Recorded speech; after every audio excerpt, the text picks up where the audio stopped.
Assalamualaikum warahmatullahi wabarakatuh. Assalamualaikum. Allahumma shalli ala sayyidina Muhammad wa ala ali sayyidina Muhammad. Buya mau tanya, posisi saya sekarang lagi bekerja di Malaysia. Sistem kerja di pabrik saya itu shift pagi sama shift malam, dan ada kemungkinan kalau shift malam saya gak bisa ikut melaksanakan sholat taraweh karena jadwal break itu pukul 10, dan di pabrik saya pun gak ada yang melaksanakan sholat taraweh berjamaah. Buya bagaimana solusinya? Ada kawan saya yang menyarankan untuk sholat taraweh sendiri, tidak berjamaah. Itu bagaimana hukumnya dan bagaimana tata cara yang benarnya? Terima kasih. Wassalamualaikum warahmatullahi wabarakatuh. Waalaikumsalam warahmatullahi wabarakatuh. Ada beberapa sholat sunnah yang memang dianjurkan dengan berjamaah, seperti sholat hari raya Idul Adha, Idul Fitri, dan Qiyamul Lail filayali Ramadan, dan sholat di malam Ramadan. Karena kisah pertama sholat tarawih itu adalah Nabi yang melakukan. Nabi melakukan sholat diikuti oleh sahabat Nabi. Hari pertama, hari kedua, hari ketiga, sampai hari keempat Nabi tidak keluar. Dan bilangannya tidak disebutkan di sini. Maka jangan Anda mengklaim 20 rakaat adalah bilangannya Nabi atau 8 bilangannya Nabi. 8 bukan bilangannya Nabi, 20 juga bukan bilangannya Nabi, tapi dua-duanya adalah mengamalkan Qiyamul Lail. Baca nanti buku saya. Kadang orang memastikan 20 bilangan Nabi, tidak. Bilangan Nabi bukan 20. 8 juga bukan bilangan sholat tarawih Nabi. Adapun 8 dan 3 itu adalah witirnya Nabi. Baik. Sehingga para nanti adalah kenapa ulama mengambil yang 20, ini babnya tarawih. Kalau Anda bisa sebisa mungkin lakukan dengan sholat berjamaah. Kenapa? Kalau berjamaah itu ringan. Sebab dijamin deh kalau sholat sendiri itu mulai dari ngebutnya pasti tambah, ngantuknya juga tambah, semangatnya juga kurang. Itu kalau sholat sendiri. Maka dengan berjamaah itu terasa semangat bareng-bareng. Tapi kalau mungkin Anda punya pekerjaan, yang kerjaan itu menyita waktu Anda sehingga mungkin Anda akan ketinggalan tarawih berjamaah, Anda jangan ketinggalan tarawih. Anda lakukan tarawih sendiri. Bahkan kami beri ilmu yang lebih mudah lagi. Di sepanjang perjalanan, mungkin Anda pulang kerja dalam jam 7. Anda mau ngebut seperti apapun di rumah Anda tidak akan ngejar.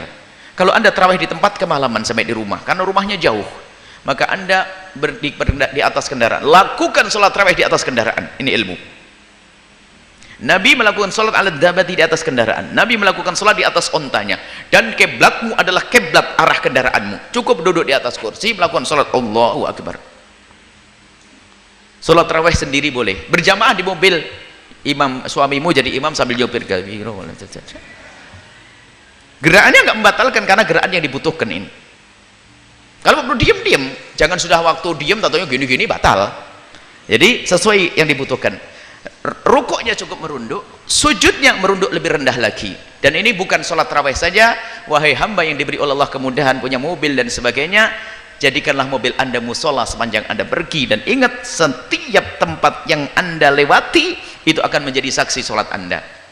Dan khususnya sholat sunnah juga dihimbau dan disunahkan agar Anda tidak menempati satu tempat. Iton itu sebagian ulama mengatakan makruh.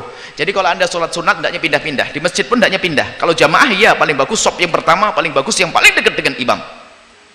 Tapi kalau sholat sunnah tidak, pindah-pindah dari pojok sana pojok sini. Makanya kalau Anda duduk dengan orang alim lalu Anda sholat duduk dengan mereka, kemudian setelah sholat sunat ke orang alim menarik Anda, itu tukar tempat, itu sunnah. Makanya orang tidak ngerti tukar tempat, ngapain pindah-pindah. Nah, ini kalau tukar tempat itu sunnah. Anda tukar tempat, pindah-pindah. Maka rumah Anda pun yang Anda gunakan sholat sunat jangan di musola saja. Anda mungkin di dapur, Anda mungkin di tiang. Kalau Anda punya tiangnya 6, 2 rakaat ngadep ke tiang ini, 2 rakaat ngadep ke sesuatu itu sunnah, namanya sutratul musalli. Ngadep ke tiang sunnah, ngadep ke tembok sunnah, ngadep ke kursi sunnah. Jadi biar tidak ada yang ganggu nanti.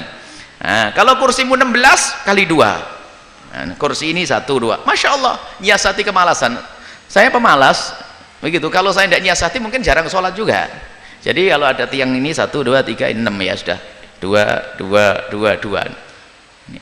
Kamarnya anaknya 4. Nah, sudahlah, saya sambil ngeliat anak-anak masuk kamar anak saya, sholat 2 rakaat sambil doain Allahu Akbar, doain, pindah lagi kamar sebelahnya, doain, kemudian sebelahnya. Oh, setiap hari Anda minimal 8 rakaat, hebat kan? Nah, ini. Dan pindah-pindah tempat adalah sunnah seperti itu. Jadi tadi yang bertanya, Anda tetap hendaknya melakukan sholat tarawih, baik Anda lakukan di perjalanan, dan kadang lebih bagus Anda lakukan di perjalanan. Karena apa?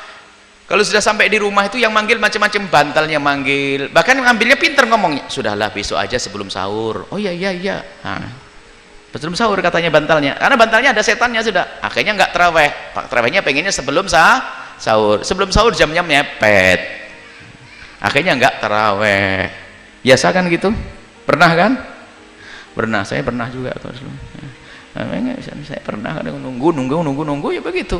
Tapi setelah ngerti ilmu hendaknya diselesaikan. Jangan sampai tidak tarawih. Utamaannya melakukan sholat tarawih adalah besar sekali. Qiyamul lail fi laili Ramadan, bangun ibadah sholat di bulan Ramadan. Setelah Anda menyaksikan video ini, jangan lupa berselawat kepada baginda Nabi Muhammad sallallahu alaihi wa alihi wa sahbihi wasallam.